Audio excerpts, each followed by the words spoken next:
Thrifty VG back at you again. Now I'm going to make a jute twine scrubby. I think, I still have to show you the end of the other thing I made.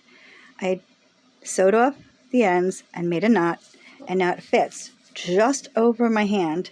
So now when I drop the sponge, I can just reach down, just put my hand down and grab the sponge again, and I can wash myself. That's the way I like it, and it opens up quite nicely. So when the soap ends, you can just put a new one in. And it washes quite nicely as well. All right, again, I am using the 24 peg loom. And you want to find the string. There we go. And, oh, sorry, size again, forgot. My apologies. All right. I'm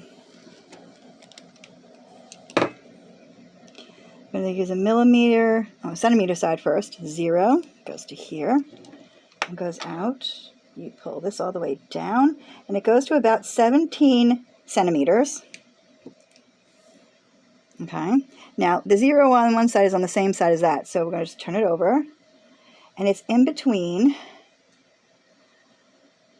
6.5, in between, it's almost 7 inches, like a quarter, no, it's like 1, 2, 3, yeah, a quarter to 7 inches. So you can make it 6.5 to 7 inches if you'd like as well. Okay. Now I find the string, pull through.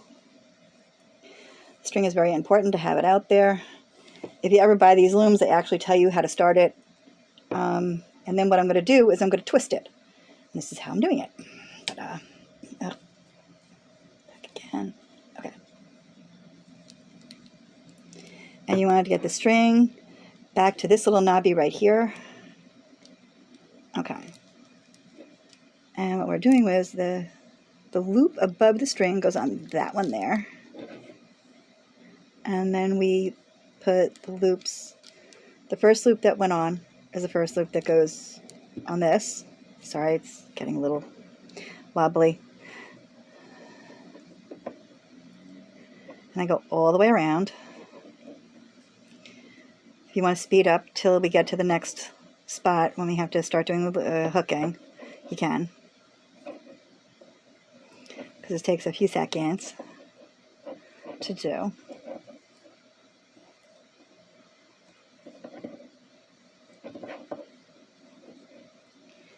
And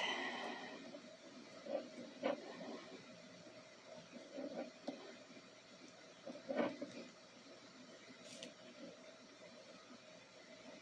we go. And from here we hook this way because we want to stay on. Sorry, it's a bit wobbly. My tripod's getting in my way.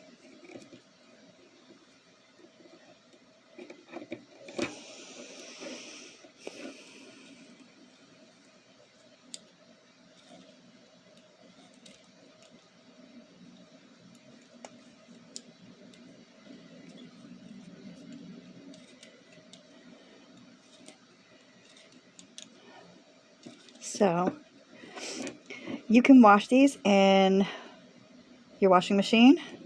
You can hang dry them, or you can put them in the dryer. Just don't put a dryer sheet in with them. You want them to be able to get water and soap in them. And with this particular loom, I can make quite a few things. Okay, there, down.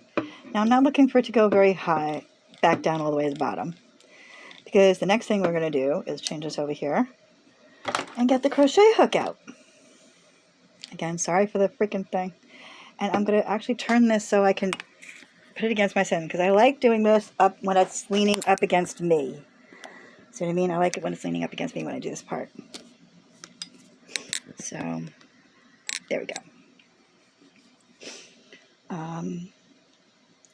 And the reason why the string is there, the end string, is because this is the last one we're going to hook back into. We may be the first one we go in, but it's the last one we're going to go into before we tie it off. Okay.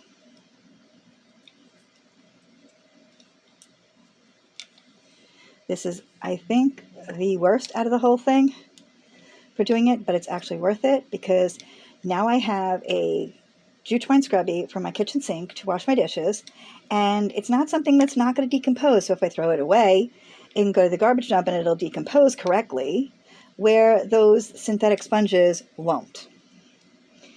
The metal actually rusts, and that's how it decomposes, but this will actually, go really nicely. And if you're like a homesteader or a crafter like me or have a garden, sometimes we will have compost piles. You can actually cut it up, put it in your compost piles, and it'll decompose in the compost pile. And if you have any strings in your garden, hey, they can decompose in the garden. It don't matter, They actually hold pretty good water, so they might actually help the plants survive better because they hold water longer. You never know. So, the things that I've made with this particular loom. I've made slippers. I've made arm warmers.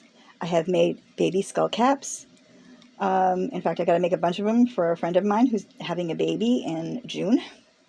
So, got to fit the yarn store and get some funky ribbons because she loves funky colors.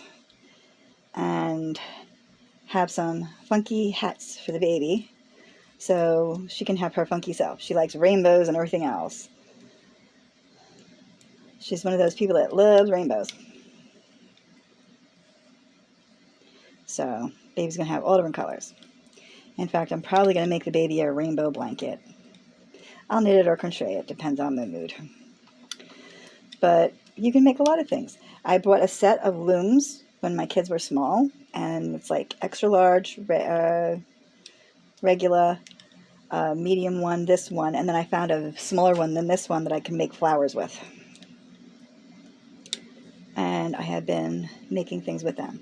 The hats I have made for my kids when they were younger, when they were going to school, and they liked them. Their friends were like, "Oh, you always have really cool hats, and you always have so many of them." So they lose a hat, I just make them another one. And the parents and the teachers actually knew whose hats were whose, because the hats that I made were unique, where their parents would be buying stuff, then they'd be normal and, not different, where my kids had different things and their hats matched their coats. And here's the last one. We're going to finish it off right here. And instead of bringing it back in, I'm just going to take the extra little piece here and pull that through.